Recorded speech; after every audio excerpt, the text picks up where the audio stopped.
imagine a fairly wealthy chap could get into his aeroplane in London, and if he wanted, he could fly, and if he was capable, he could fly a direct line to Paris, and no one was going to challenge that. And then as everything got busier and busier, people went, oh, we've got to organise this system somehow, and we came up with the idea of airways. So then there were beacons scattered around that defined airways. So we find then that we had to start following routes that were in lots of little straight lines as we went beacon hopping, but very rarely could you find a point where you actually go straight to one place. So it all became organised. Then it got busier and busier. Let's take that away. And fortunately, computers came along, the microprocessors came along, so computing capabilities increased remarkably, and we were able to have what we call parallel routes, but without having any beacon there. We just name a Latin long and place it. And our equipment is capable of flying there. So we're able to create airways where there is nothing actually there. And because there's nothing there, that waypoint became known as a ghost waypoint or a phantom waypoint, because it's not really, there's nothing there. It's an apparition. How did we create those? Well, I'm just going to open that out a bit and make it a bit bigger.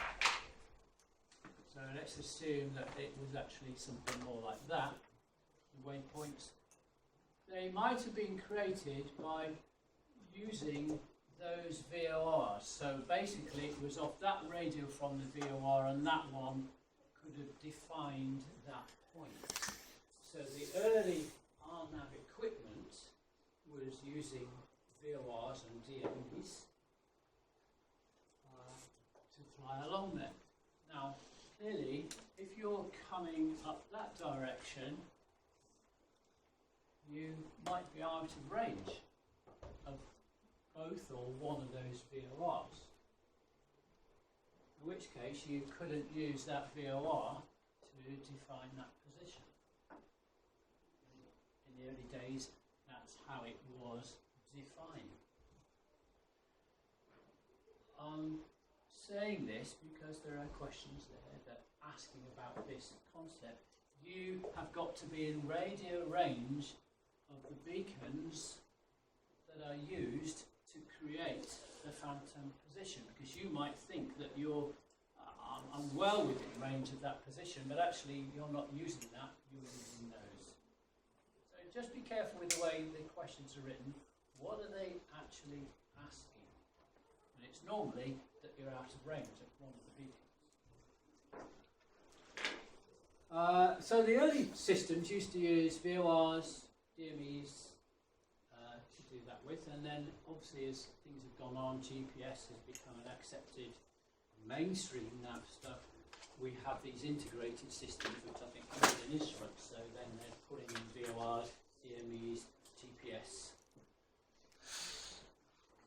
nebulous NDBs, whether they do or they don't, inertial nav, and they put it all together into the flight computer, and the flight computer using the algorithms to come up, okay, out of all this information, I reckon that this is where we probably are.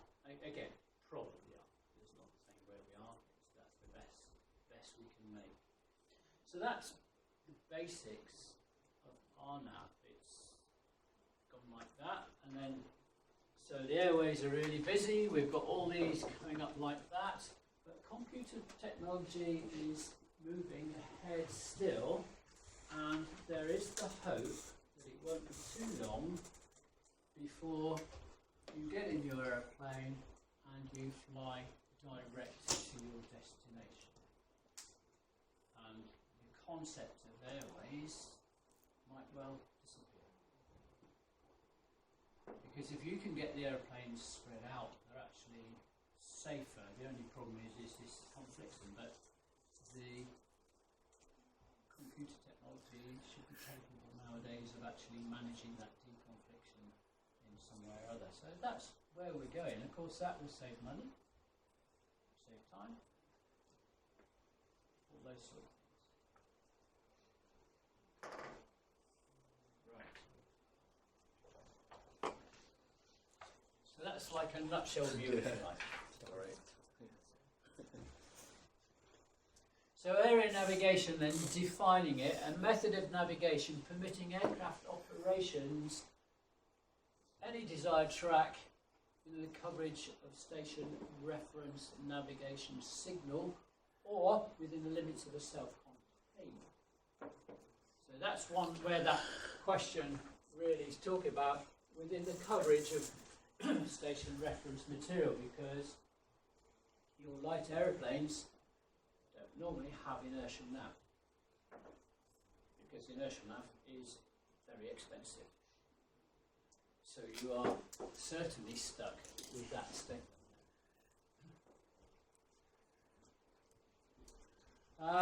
So RNav equipment then automatically determines the aircraft position. And we have this idea to operate within RMP, required navigational performance. So to go into an old airway, they used to say you've got to carry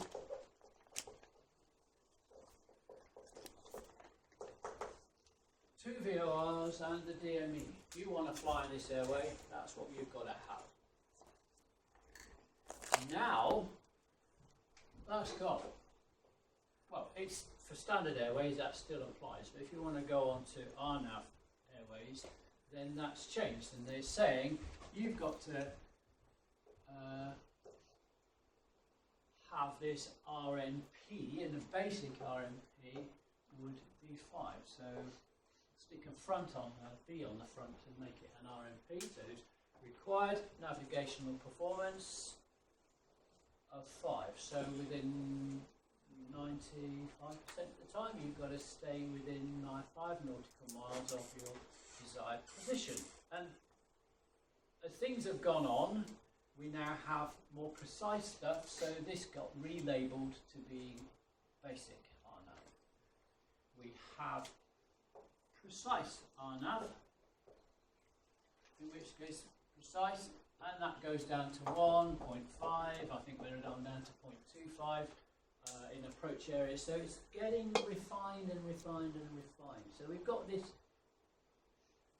idea of basic and then precise. So what they're saying is, if you want to fly in this airway, you've got to have this capability. We're not interested in how you achieve that capability. We're only saying you've got to have that capability. Not what equipment you have. So, shift. Difference. Which one's the basic or precise? Sorry? We said we need a capability. Which one's the first one or second? Basic. That's precise. The 0.5 and the 0.25, what are they? These are reducing accuracies, and normally start to be featured in approaches and departures. Okay. So, and accuracy is more. As approaches and departures needs to be so, because when we're in airways, airplanes are well spaced apart. But as we come into the airport, all the airplanes are bunching up and getting closer together. So the required accuracy is increasing.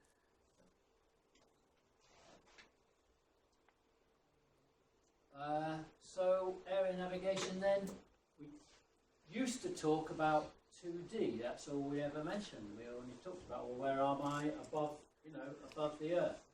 But nowadays, with increased computers, we're talking about 3D navigation. So we're talking about navigating in a vertical plane.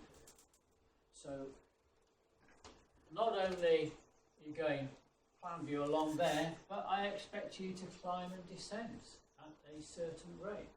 And your aeroplane, modern aeroplanes, one of the symbols on the side on your EFIS display will be saying this is the attitude you should be maintaining in order to make the best climb. So that concept is coming in. And they're adding to that and adding time into there. So this is when you will get to that altitude. This is when you will do this. Is the area navigation vertical plane based on barometric or GPS altitude? Barometric. We only use barometric or radio altitude closely. So that I don't know if you've looked at altitudes on the GPS, but it's pretty poor. I think there's one question in the bank where the required answer is it's the GPS altitude rather than barometric. But I can't remember the question. Alright, I'll try and find it.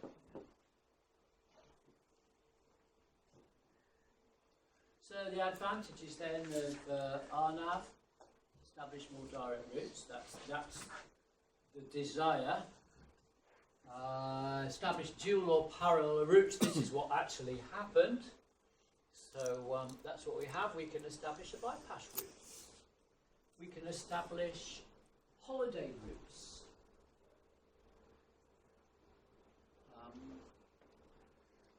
We can have optimum locations for holds, because the other day I was saying traditionally a hold is above a beacon.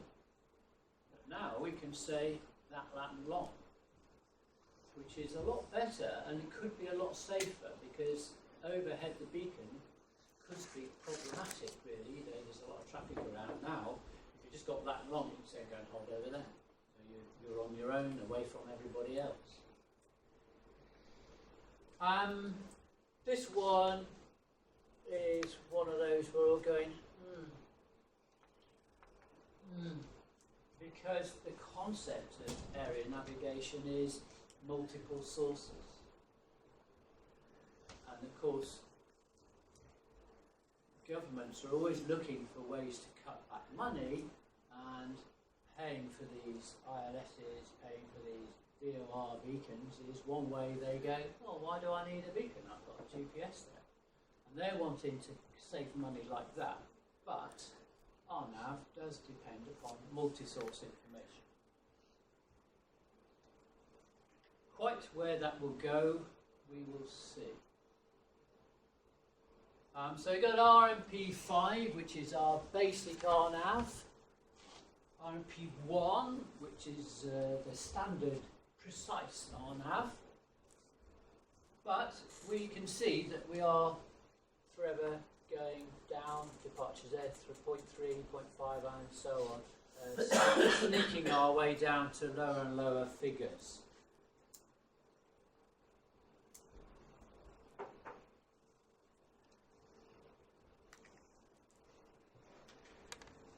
Inputs. Now you're going to find two sets of answers for this, and really it's depending upon the age of the question. So this is a relatively newer question, so GPS features.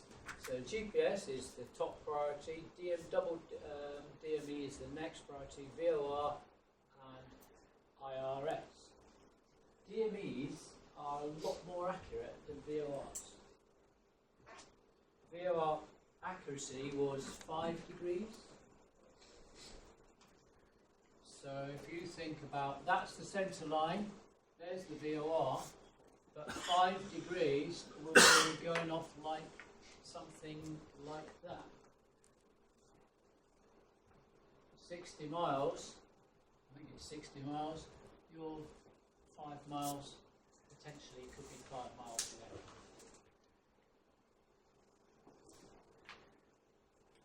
Whereas the DME, you would be only 1 and a bit miles away. So the accuracy, depending how close you are, but the further away you get from a VOR, the greater the inaccuracy.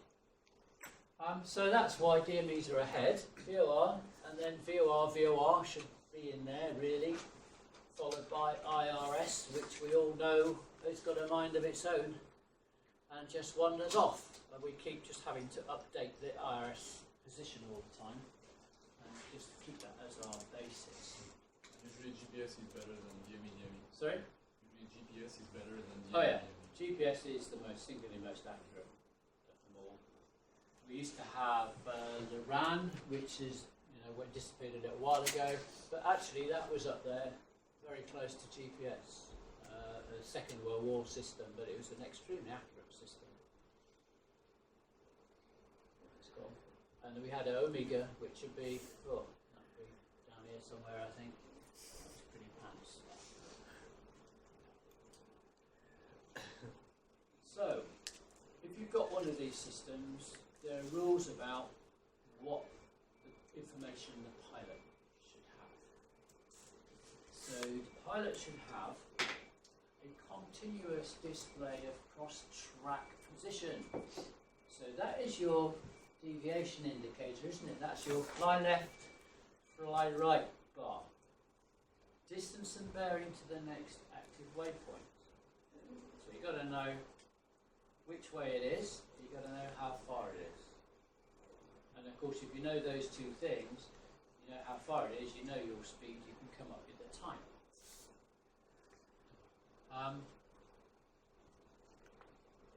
But time is one of those things that needs to be there. It's got to have the capability to store at least 4 waypoints. Now, most of them do a lot more than that, but this is to avoid you going into a busy place with a cheapo set. You get to a waypoint and then there's a mad scrabble to tap the next waypoint in. So trying to get away from that.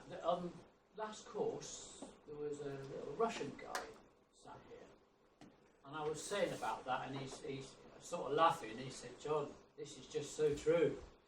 When I worked for one of the earlier Russian airlines, we had just that, and this approach had quite a few waypoints in, and I was the co-pilot, and it was like trying to get them in. And in the end, we just asked for help from air traffic because we couldn't do it. So there we are. So you do need that capability, and you need something to say, "Hey, I'm not working."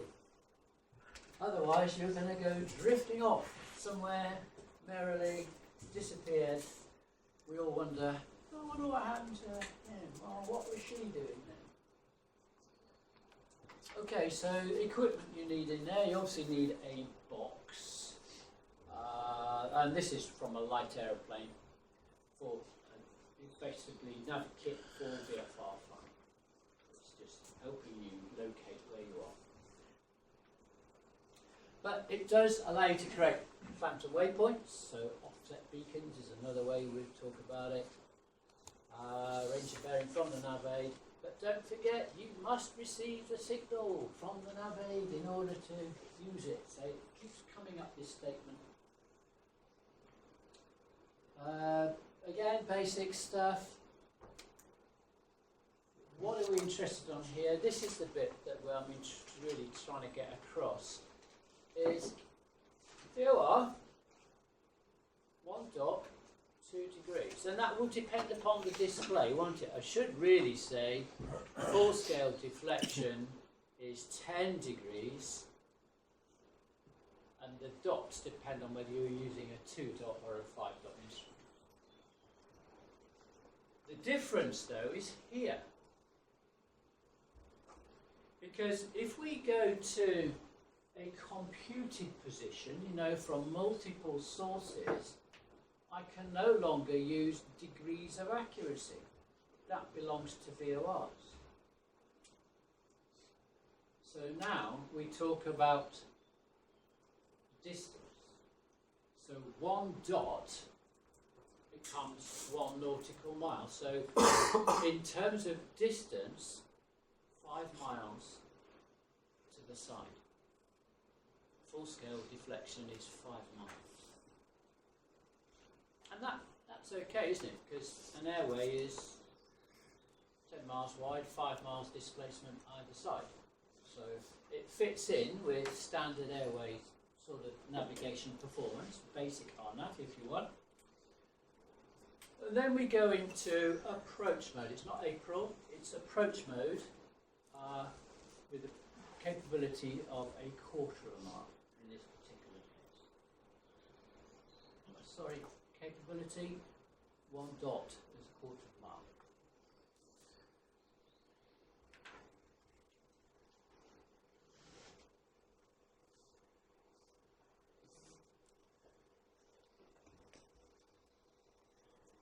So just like we saw with the ILS, the side-to-side guidance became more accurate by a factor of 4, didn't it? And we've got exactly the same here. Quarter of a mile is changed by a factor of 4. So that the factoring in the display is not really changed. Okay, flight management, you've all done this box in instruments. Talked about it, fell in love with it, I'm sure. You put lots of information in, and this is the bit that you really want from there. And again, you remember this from instruments, I'm sure.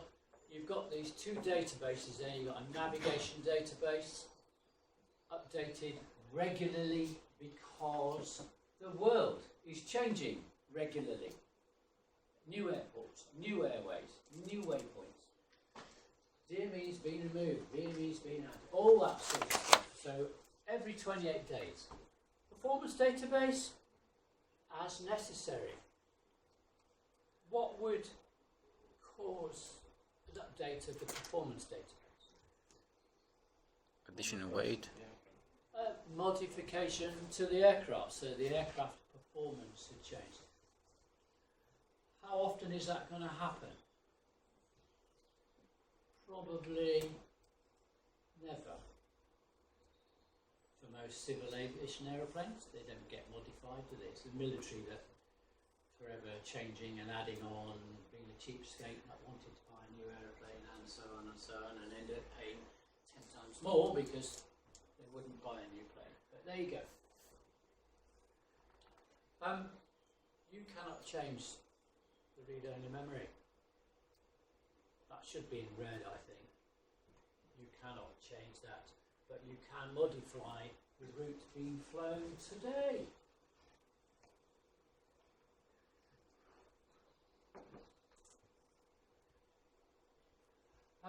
Navigation database, what does it have in? Well, basically everything.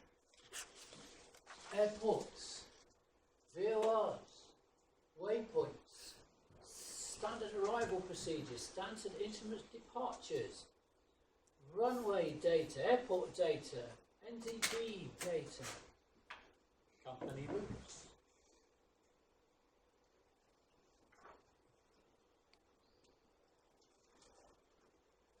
Notice waypoints are 5 letters.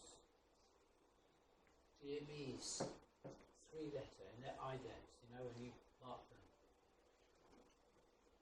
Airports, 4. Starting to just chuck questions in about giving you an ident and say, what is this for? VOR, airport, you with me? And so all you need to do is count how many letters are in it.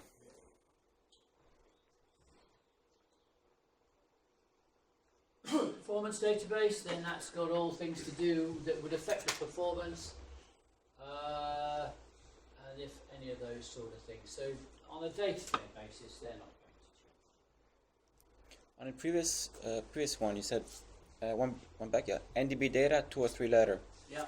So if this ask the same question you said before, Yeah. could be VOR or NDB. Then you will only have in the answers one of those. You won't have NDB and VOR in the answers. You won't have 2 answers. You'll have just NDB or just VOR. That's if you have faith in the examiner.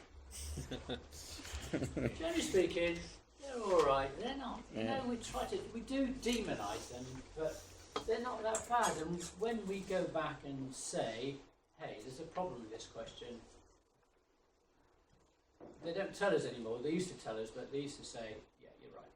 Just out of interest, Yeah. I don't know if this happened to anybody else, but my HPL exam, about a month and a half after we got our results on Christmas Eve last year, and a month and a half after that, they increased my grade.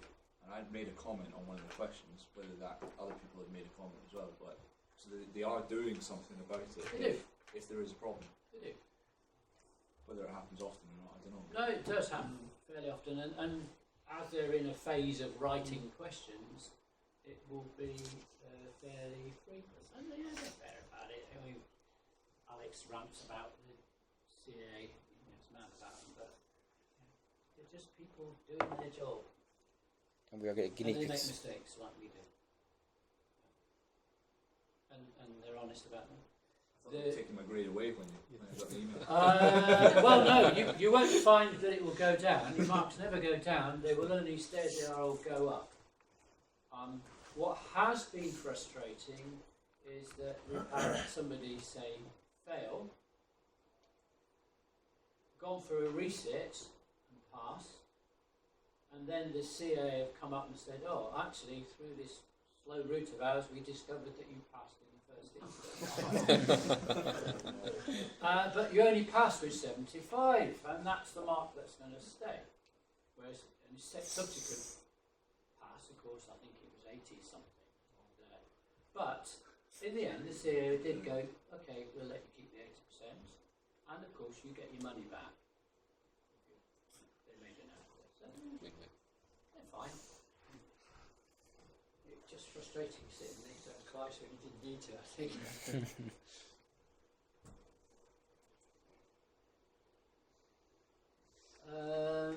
And this one then talks about routes in order of priority. Notice this is going to be an old question because it hasn't got a GPS at the top.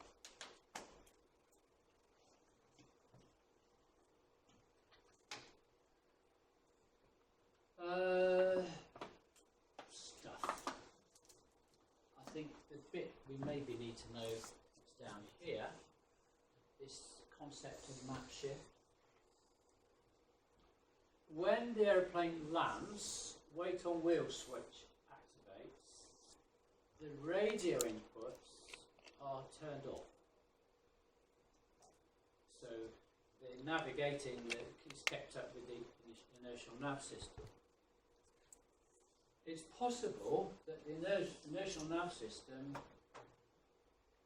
as they do, have this growing error. So it's possible that when you take off again, wait on wheel switch operates, and then it goes, okay, I'll start using the DMEs and VORs, that the map will shift. So that's what it's saying, after takeoff, it's possible for the map to shift. And again, this little Russian chap came up, oh yeah, I had that in flight where it wasn't updating, and the map shifted by something like 70 miles. Which is a little bit embarrassing, isn't it?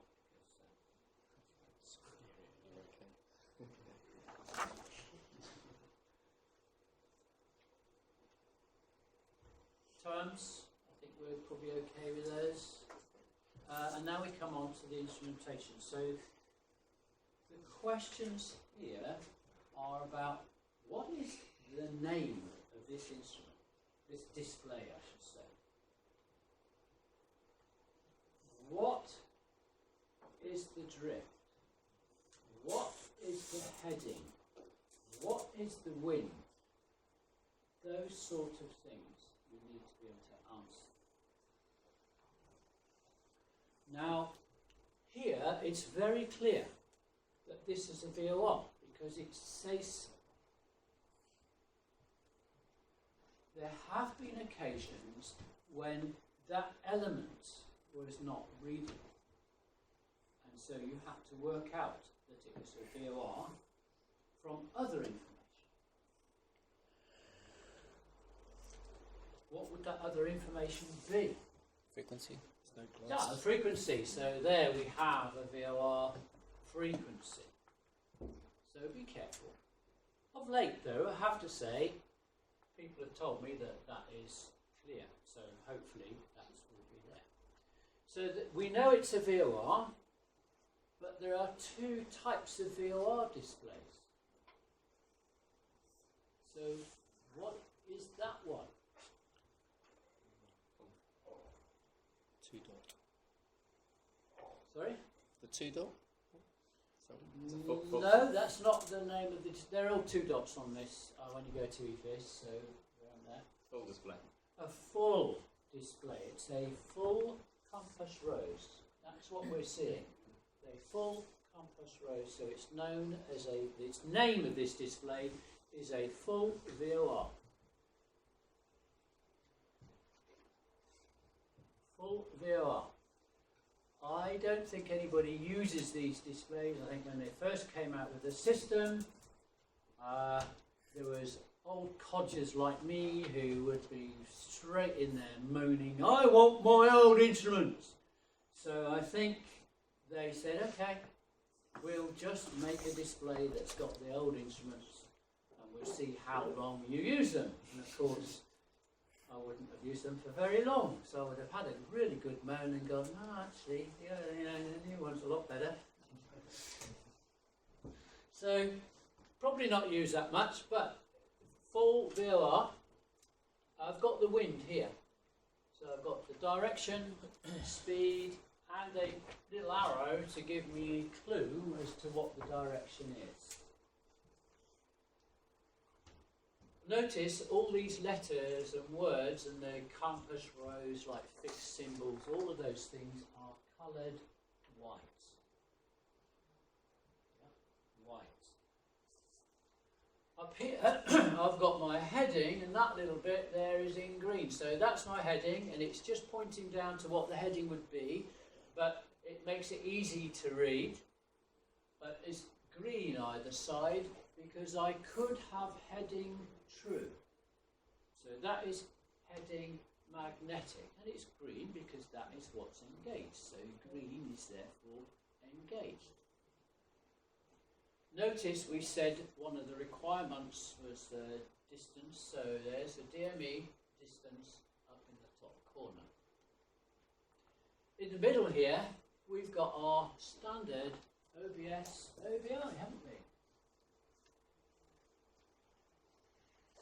There's my aeroplane symbol in the middle. I've got my course selector arrow there, so that's my course selector. What's that bit? 2. Yeah, so I've got the 2 flag. Notice there's nothing showing on the other side, so we can improve things like with digital displays. So there. I've got that. I don't know if you can see the magenta. It doesn't actually stand out that well on this screen, but there is a magenta deviation bar. So how far off track am I? 5 degrees. 5 degrees off track. So that sort of information you might be asked. You've also got another clue about 2 because it says it there.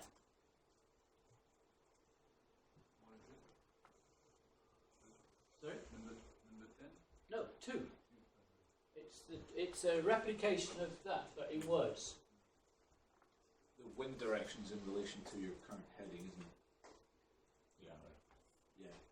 No, wind direction, yes, it's a pictorial view, so you can go the winds from the nose and left. Yeah. And it's still going to be true. Pardon? True. Yeah, now you got me on that one. I'll have to find out. Yeah. Full VOR, Selected at the top.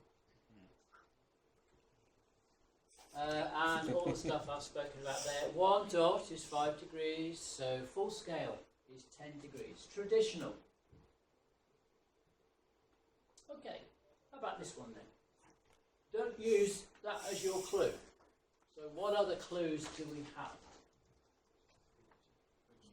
Frequency.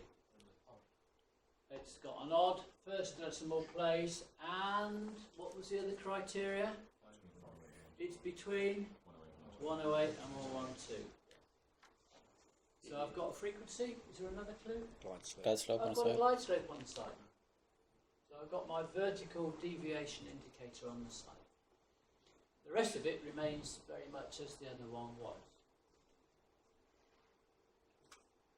So that's a full compass rose and the other information. And remaining pretty much as it was. 1.1.25 because it's full scale 2.5.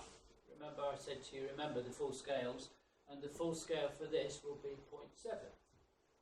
So it's the same as a traditional ILX. Okay, so how about this one?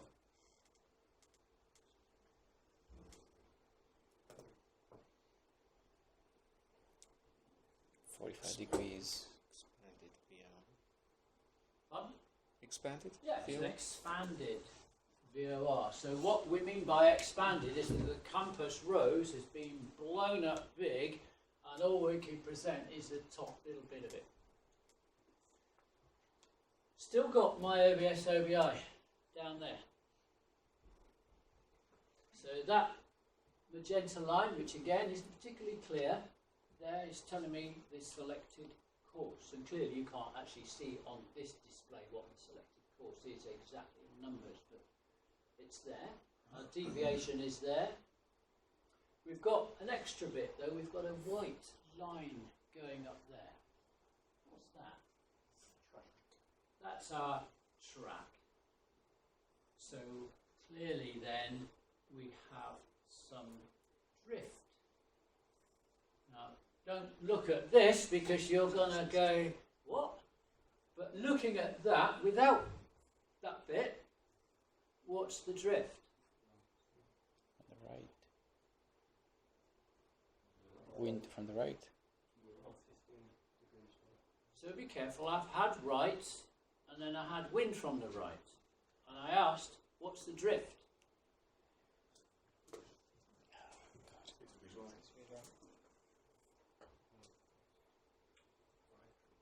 Okay, so drift, right, wind is going to be the opposite way to drift, isn't it? And that's the bit I'm trying to get to you. You can't have wind and drift in the same direction, so be careful.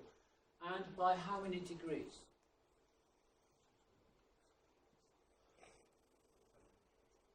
7-ish? 7-ish, they're not going to be, going 7 or 8, this 7-ish. But that's quite liable to ask them. Don't forget, are they asking the wind or are they asking the drift? This,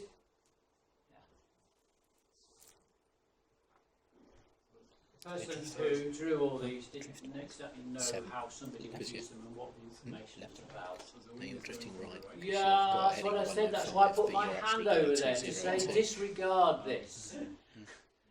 So you're drifting right. There's a bit there, look. I don't know if you can see it. It looks like a pair of glasses. And that's the heading bug. It's still got the same symbols as it had on the old instrument. Again, not that easy to see. And, it's probably not where it would be set if you were using this. But when they draw these, they're just trying to say, all right, there's that thing, there's that thing. And sometimes the people who draw it don't actually know what it is they're drawing. So we've got those, and we can start to put weather radar on. So once we've gone to expanded modes, then the radar information can go on. It's shown on the bottom one there, but it could have been on there too. Heading and track up. So in this particular case, we're showing with the heading and the track to the top, but it is possible on some of the displays to turn it upside down so you can look behind if you wish to do that. You're going to do it if there's an argument between the two of you. What was back there? Okay, let's have a look. But in terms of you needing information, I don't think you can use looking backwards. 1.5 degrees because it's a VOR, 10-degree full scale deflection. How about this one then? John, can we just get right on the bottom right diagram? What's the 320 on the bottom right diagram halfway between the level line and the aircraft one? These are distances, I think. So 320. Ranges. It's Is that 320 miles? a lot though, isn't it, for a radar? That's okay.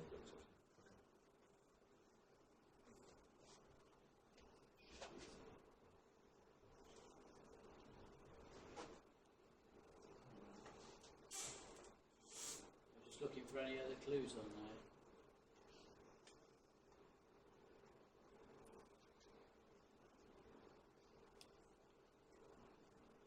This one?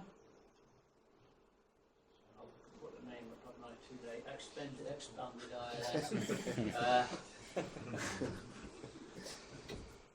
So we've got the ILS there, an ILS frequency there, and we've got a deviation indicator on the side, and everything else is the same except we've got the addition of the cloud, so they're demonstrating a 3-car radar display onto that, which it makes it really good because aircraft I've been in, the radar was a separate display, and so you had to start to interpret about how it's going to fit into where you were going and drifting to and that sort of thing.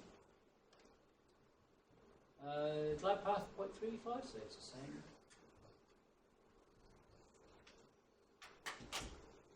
And now we go into nav mode. So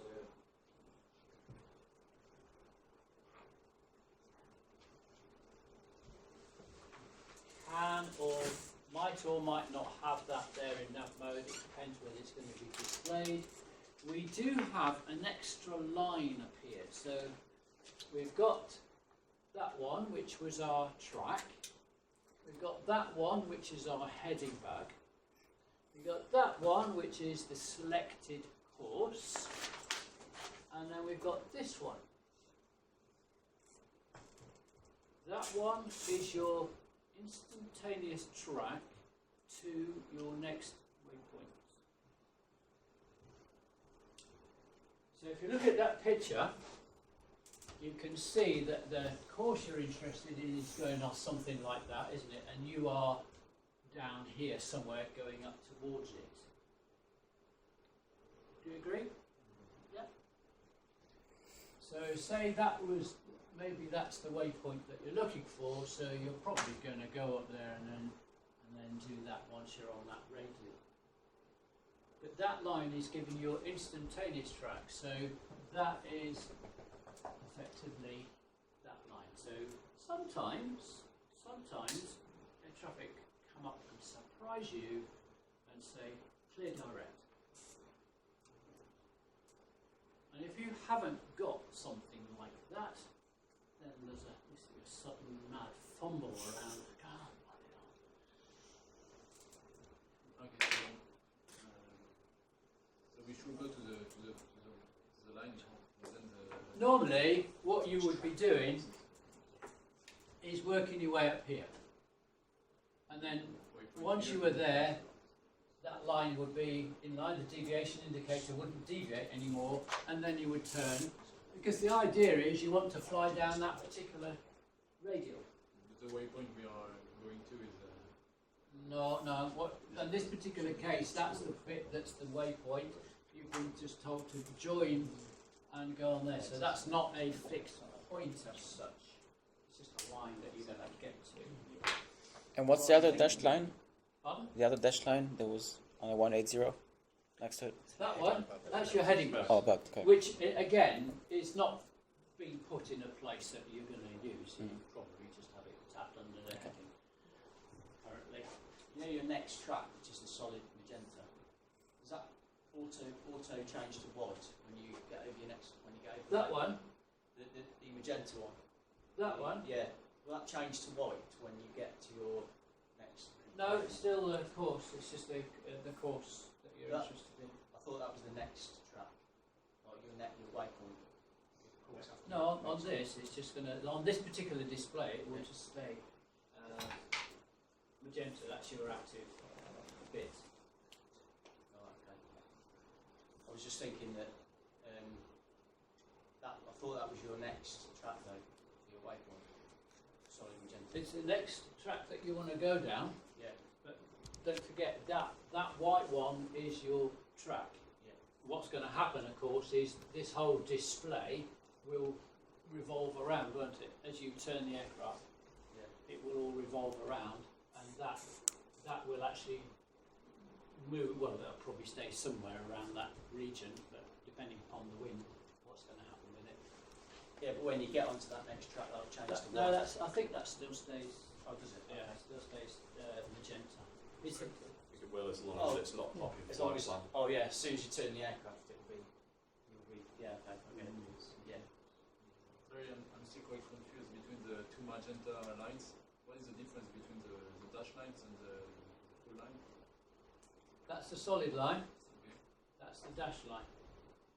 So this is saying if you were to go direct from where you are, that's the track you would need to go direct. Because sometimes air traffic suddenly say to you, surprise you by saying clear direct. So initially you've been told that that's your route, and then you go direct. At night time, when the airways are closed, that does happen sometimes.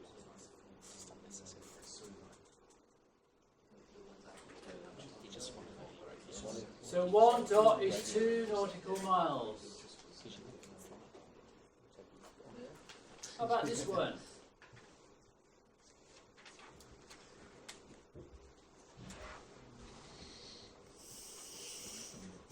Silence. John, why is 1.2 nautical miles on that last one? Why? Yeah. Because it is. I thought the max inflection was 5 nautical miles. Yeah. Yes, but in nav mode, it's 2 nautical miles. I don't make the rules as to why. So the max deflection is 4 nautical miles. Sorry? Max deflection then would be 4. 4. Yeah. Which doesn't say in with standard airways, I know. Because before we said en route. That was a more primitive sort. You know, that was of that. You know that thing that I had there, the display of that sort of light aeroplane stuff. This is large aeroplane. So this is map mode. So now what we have, I know the magenta line is not very clear, but there are little stars and things there with your waypoints and stuff on, and times that you're expected to be at those waypoints. There's also a vertical navigation bar for climb and descent. So your aim is to keep that little magenta thing, oh that, not magenta is it, cyan thing in the middle, so that you're climbing and descending at the correct rate. It's changed. 25 nautical miles to the next waypoint. Remember I said when you're in this earlier on, it said what information's got to be there for the pilot. 25 nautical miles and a time.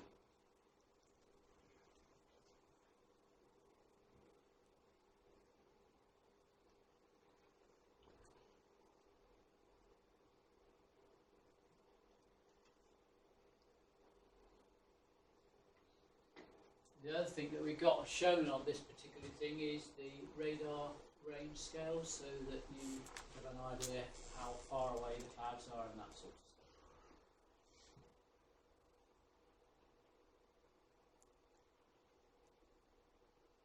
This one?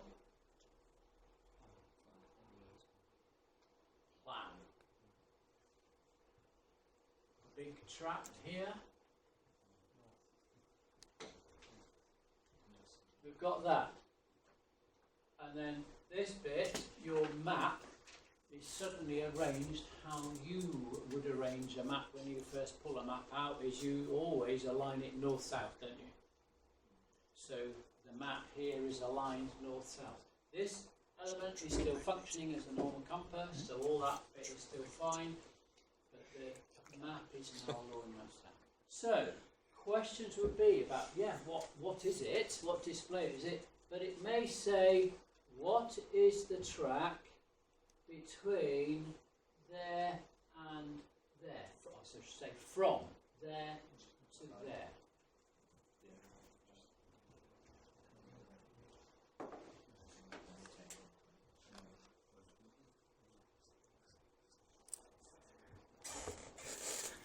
$120-ish. Not going to argue too much. Do we agree? Yeah. What they're trying to do is make sure, basically, that you don't try and imagine the compass and come up with whatever it would be for the compass, because that track is not aligned with the compass, it's aligned north-south. That's all they're trying to find out. But it's easy question because there's 4 options straight away. It's from there to there, and you may misinterpret that as from there to there. So there's 2 answers for you, and the other 2 answers are associated with the compass, and you've got your 2's and from's wrong again. So it's an easy question to ask because it's easy to come up with 4 answers. They display it in plan view. Will they show the north arrow, or they say? No, they this is show it? the north arrow.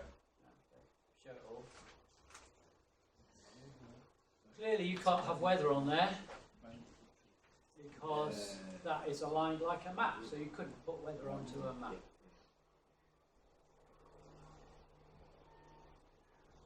So that is a summary, and I think I gave you that in your handout, did I not? I think I did.